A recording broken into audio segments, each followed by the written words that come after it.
Shabbos, everyone. Shabbat Shalom. I'm not going to talk about politics. I thought I would do everyone a favor. Although I am going to talk about theology, so I don't know if that's really that much better. Before I came here for 2 years, I worked at a place in LA called Beit Tshuva. I've spoken about it before. It's a Jewish alcohol and drug rehabilitation center. And part of the amazing work of Beit Tshuva is that we would help people who were incarcerated get paroled early to Beit Tshuva. And part of my job there was working with people who had been incarcerated for a long time. There were two individuals in particular who I worked with who had both been given life sentences as children at the age of 16. Both had served about 20 or 30 years before being released to Beit Tshuva, which is really, really amazing. Really a gift to get to work with them. And I remember I was talking to one of them, and he was telling me about the moment in his life when he first encountered God. And he said that he grew up in a community in Los Angeles that was heavily involved in gang activity, and he himself was involved in gang activity. And he said that he was, shortly before he was incarcerated, he was involved in a drive-by shooting. And he was one of the victims of this drive-by shooting. He said that people came and they were shooting up a place where he was at. And he described it like this. He said, I was standing right there in the doorway, and people were aiming guns right at me. And they fired. And the bullets did not hit me. They hit the person behind me. And the person behind me died. And I lived. And that was when I knew that God had a special plan for me. And this is an amazing story. But the place where my mind went when he told me this was, what about the person who died? What about the person who was shot to death? What was God's plan for him? And this is an idea that I've struggled with before. And I think part of what I push up against is that for a long time I believed this. I very much felt this theology to be true. And I think that one of the things that I've come to realize is that this theology, this belief that maybe God has a plan, that God is looking out for us, is very easy to say from a place of privilege. It's very easy to say when you're the person who survived that attack. It's much harder to say when you're one of the people who maybe is in a place of suffering.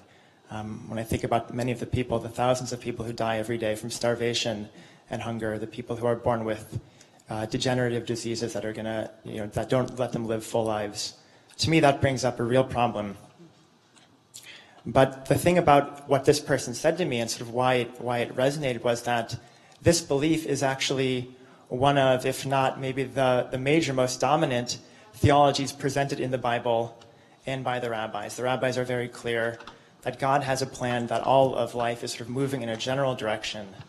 And I think that one of the places where this is best exemplified is in the story of the Exodus, where we are told before the Israelites, well before they leave Egypt, before they even get there, God sort of says that they're going to go into Egypt and that they're going to be enslaved for X number of years, and the whole thing seems preordained. So the Bible is very clear that there is some sort of larger plan at work. And this is a real theology which exists not just there, but sort of throughout the whole tradition. And we find a very good example of this in this week's Parsha, in Parshat Mishpatim. I have some sheets here. Could someone help me pass these out, please?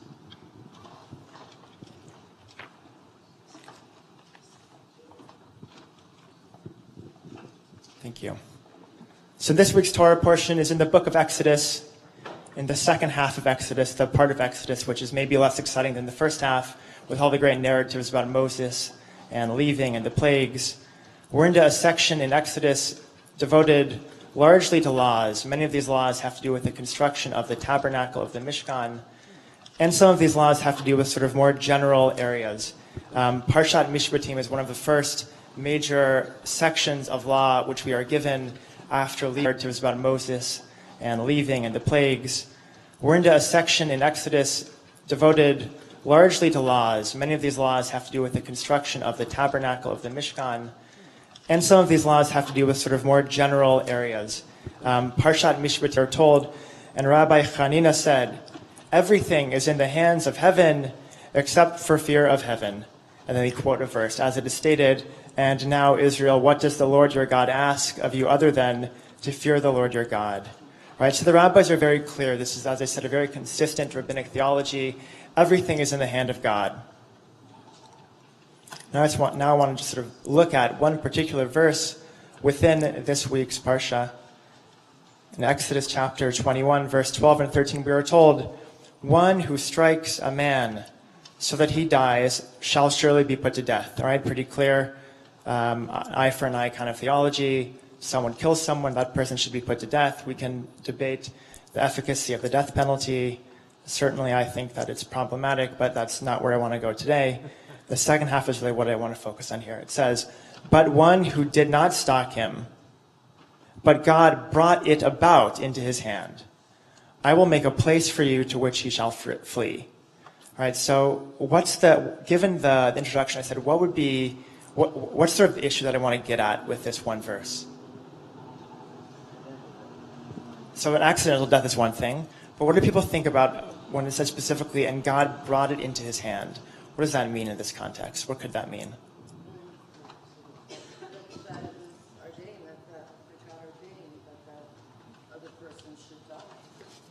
Right, it seems to be saying that perhaps God ordained this, that for whatever reason this was not just something intentional that someone did. There was some sort of divine thing at work here.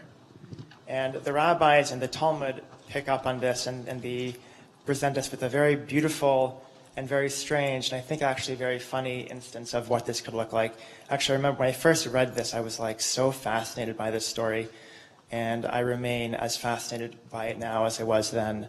So we're told here in the Babylonian Talmud, Rabbi Shimon ben Lakish began a sermon on this section.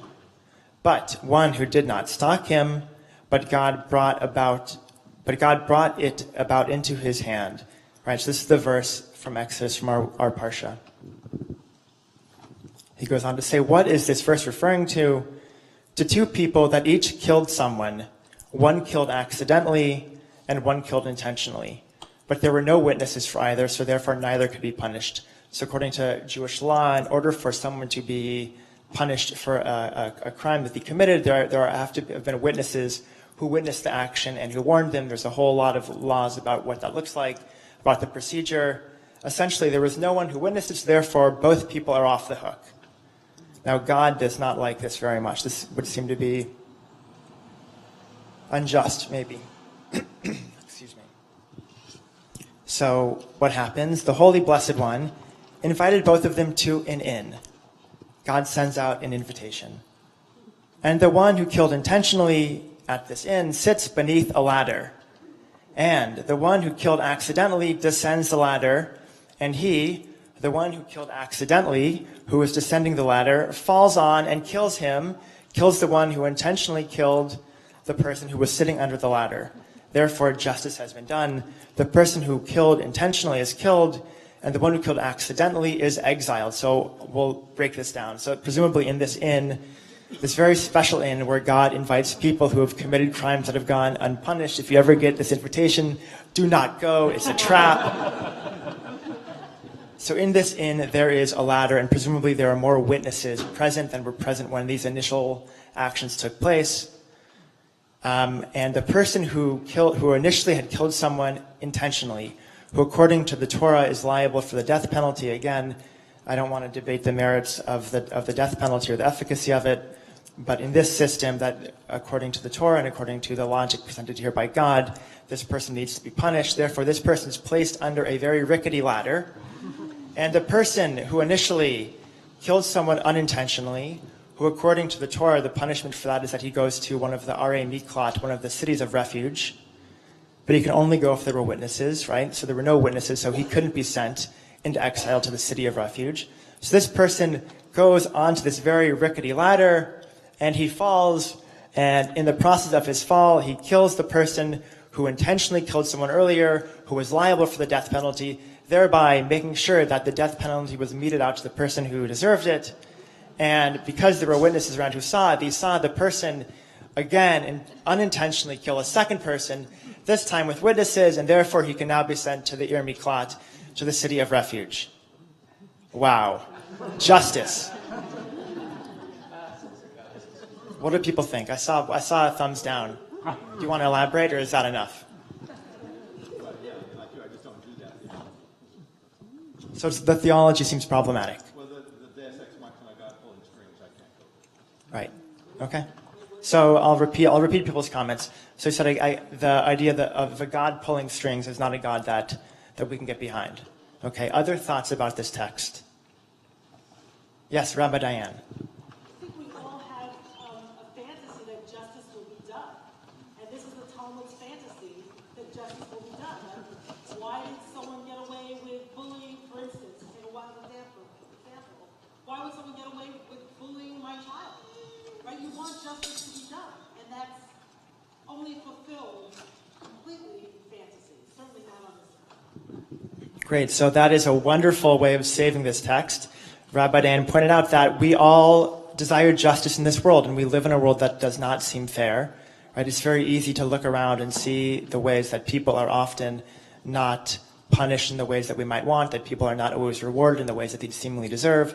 So this, Rabbi Dan is saying, is a fantasy. It's the rabbinic way of saying, look, there actually is justice in this world, right? And it's sort of orchestrated thusly. And I actually think that this is sort of one of the strengths, one of the beautiful points in this theology that the rabbis have, which is that everything is sort of put together like this perfect watch with all of the pieces, all of the everything, the gear is working perfectly in harmony, right? And I think there is something very comforting about that, maybe partially because it often seems so disparate and removed from our own experience. What else do people think about this text? Other thoughts? Yes, Rachel.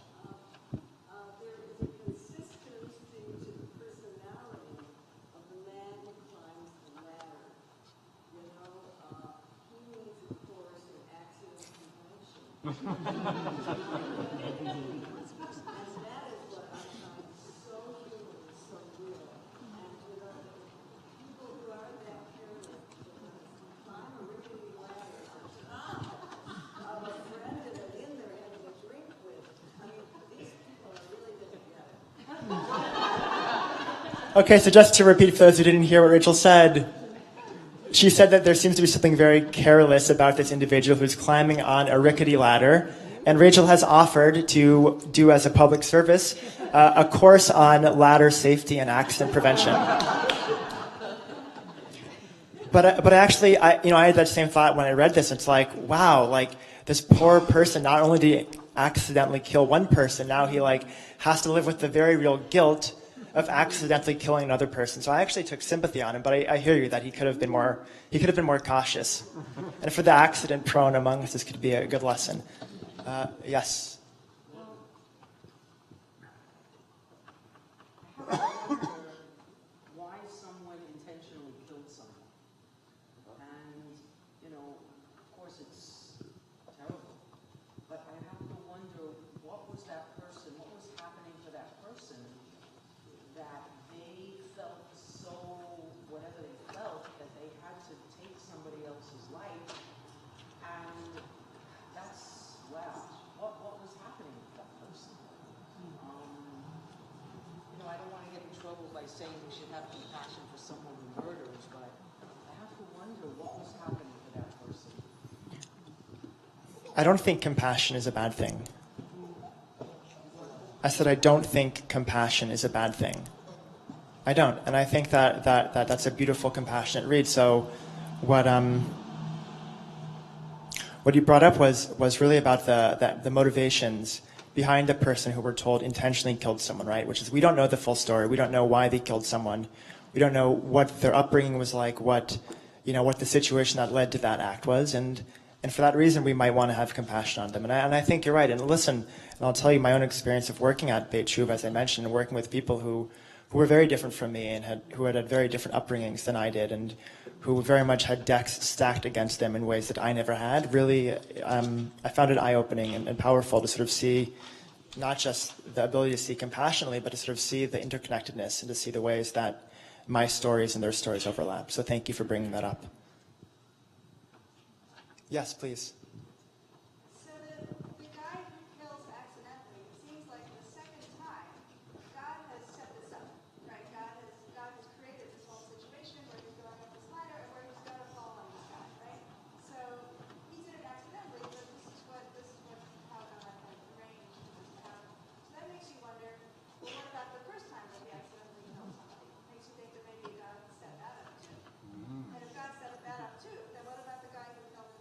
Did God set that up too? And is this whole thing of questioning whether we have free will at all?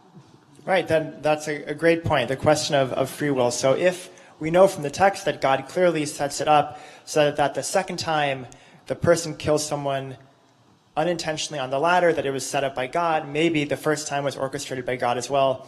And I think you're right, that this, one of the, I think a real critique of this theology is that it does buck up against the idea that we have free will. Maybe we don't, who knows? I don't know, I mean, I think it's it's impossible to prove whether or not we really have free will or not. But I hear you that could be a real sticking point with that belief. Yes.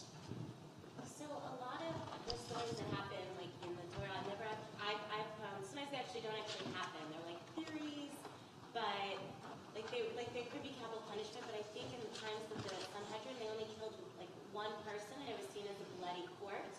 So I kind of wonder, is similar to when there's this a woman who is maybe they think she committed adultery and she has to drink this drink with like a piece of paper in it with the name of God, and she drinks, and if she drinks it and her stomach explodes, then she was seen as guilty that she had committed adultery. But if she lives, she's cleared completely and can go back to her husband, and there's no guilt on her, and they can recreate a happy life. So I'm wondering if maybe this whole scenario was that the guy actually won't fall off the ladder, and then he can see that he unintentionally killed someone, and the guy who maybe with conviction to kill won't be killed, so that everyone is clear. So there is that compassion in it, that people can go back to living a life without guilt and without wrongdoing. Did I explain that well? I feel like a lot of these stories sometimes are set up to give benefit of the doubt to a society where people wanted to seek revenge and wanted to have guilt, and maybe declare people's names. There could be harmony in a community and village life where people live very close to one another. And there's no personal responsibility. I think that there is the sense that in terms of what is our prison system, that is punishment versus justice. So I think there was kind of justice that had to be paid and rehabilitation, but then there wouldn't be undue punishment or revenge being sought back that might cause cycles of violence to perpetuate. So great, thank you. So yeah, so there's a lot to what you just said there. Yeah, I mean, look, there are lots of stories and rules and laws in the Torah which the rabbis sort of buck up against and find ways of reinterpreting and find ways of of making them exist or not exist in sort of different parameters according to their worldviews. And I think you're right that maybe at the core of all of this is really a desire for justice, right? And there might be something essential about this, like if we strip away the silliness of the story and the probability of these two exact people being under the ladder and on top of the ladder at the exact right moment where this would happen.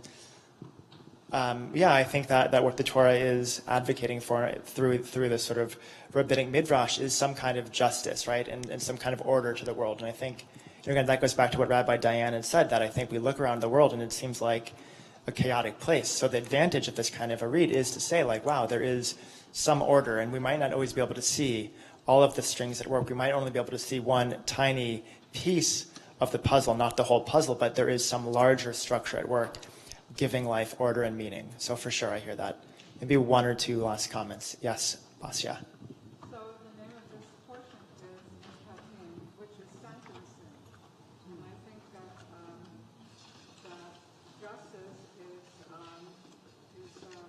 helped by compassion when you send the one who killed someone else accidentally to a place of exile. So it's yes, there's justicing, but we have to sentence with compassion. Beautiful, right? So I love that point. That certainly, and we spoke about that this morning in the open book. These laws might not always appear to be the laws which we might want to implement in our society today, but I think fundamentally, if we take the Torah seriously, we have to believe that at its heart is a desire to create compassion and just societies and to sort of move the bar forward at least a little bit. Thank you. Yes, Renee. It's also about theodicy. It's about the nature of God and God's ability to do each thing. Because if God has entered this for somebody to be killed, God is implicated in that. So that's also a huge issue here. So it's not justice and not. It's also about the nature of God. Is God allowed, or actually not even allowed, motivate evil things to happen? Yeah, so the question of theodicy, the question of God's involvement in our world, I think you're right that is fundamentally what this text is about. And I would say that that's not just like a big question. It's maybe like the biggest question, the biggest religious question, especially, I mean, I think for forever, but especially now in the world we live in. I think it's very hard to look around life, the world, and to not sort of bring up questions about like life seems unfair, life seems like, so yeah, I hear you. That is a big question. Not just unfairness, but is God actively involved in that? That's the piece of the nature of God that God saw. Great. Yeah, that's a great, right. So to take it even a step further, it's not necessarily just about being unfair, right? And I think that one of the problems that I think I have with this text is very much that same issue. I agree with you, Renee, that like it seems problematic to me that God sort of orchestrates this whole thing just so that justice can be done, and in the process kills someone or whatever, you know. But I'm with you. I think it seems very problematic. Yeah, Karen, last comment. You have the final word, so make it good. No pressure. I'm very troubled by this. I'm troubled that it says here, that you read it, the one who did not stop him, but God brought it about into his hand. So to me that says that God worked through that person, right?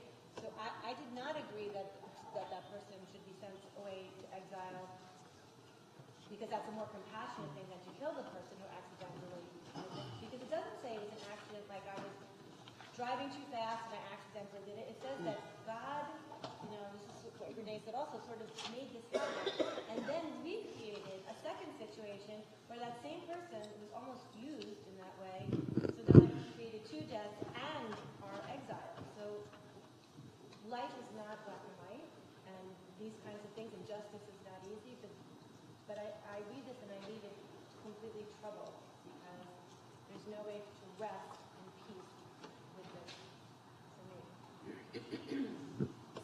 Yeah, I hear that. It is troubling. It is troubling for all the reasons which we've mentioned, which is that it does seem like God very much is orchestrating something which that seems cruel and that seems harsh. And I think that's a big question, I think, for this kind of theology. And you know, as I said, like, my first thought when I heard the story of Beit Tshuva was, well, what about the person who, you know, if part of if God's plan was for you to live, what about the person who didn't live in that instance? And I think that, yeah, that's a hard question. And you know, and I struggle with that as well. And as I said, like, at one point, this theology made sense for me, and it doesn't make sense for me now. And if it still makes sense for people here, that's cool. I'd love to talk about it more at some point. It just doesn't work for me right now. And just know that I do think that if you believe this, that like you're very much aligned with like one of the dominant streams in the Jewish tradition. But the way that I've been able to reconcile that for me is really sort of presented here in the final text that I have, which is from Viktor Frankl, who's very much my Rebbe, so to speak. Viktor Frankl was a psychologist, and he was a survivor of Auschwitz. And I think that he presents us a way to make sense of and answer and rectify some of these questions, which I think, Karen, you have, and which Renee raised as well. So it says, we who lived in concentration camps can remember the men who walked through the huts, comforting others, giving away their last piece of bread. They may have been few in number, but they offer sufficient proof that everything can be taken from a man but one thing, the last of the human freedoms, to choose one's attitude in any given set of circumstances, to choose one's own way. So I guess the place that I've landed on this question of theodicy, and this question of God's involvement in our lives is I don't know, and I feel comfortable saying I don't know. But what I do know is that in life there are many unknowns, and there are many things beyond my control. And that's a simple fact. Whether or not those things are being orchestrated by God, or by random fate, or chance, or genetics, or whatever, I don't know. But the reality is that I could walk out of here today and get hit by a car crossing Broadway, and that could be the end of it. So we don't know in life, and that's really scary. And what I love about the way that Viktor Frankl presents this paradigm is that even living in a world filled with unknowns and filled with circumstances which are often beyond our control, right? We often don't get to control or choose what happens to us. We do get to choose the way we react. We do get to choose the ways that we approach and learn and grow from those situations. So I want to first thank everyone for this discussion. I know that this is like a hard thing to talk about at 11 o'clock in the morning on a Saturday. So thank you for that. And I also want to call up for this aliyah, for this first section from the Torah, I want to call up anyone really twofold. Anyone who wants to keep wrestling with God and with these questions. And anyone who in their life right now feels like they need a little bit of strength, a little bit of a chizik when it comes to accepting the things in our lives that are beyond our control, and maybe even a way of reframing and learning how to sort of make different choices based on the things outside of our control. Please come on up.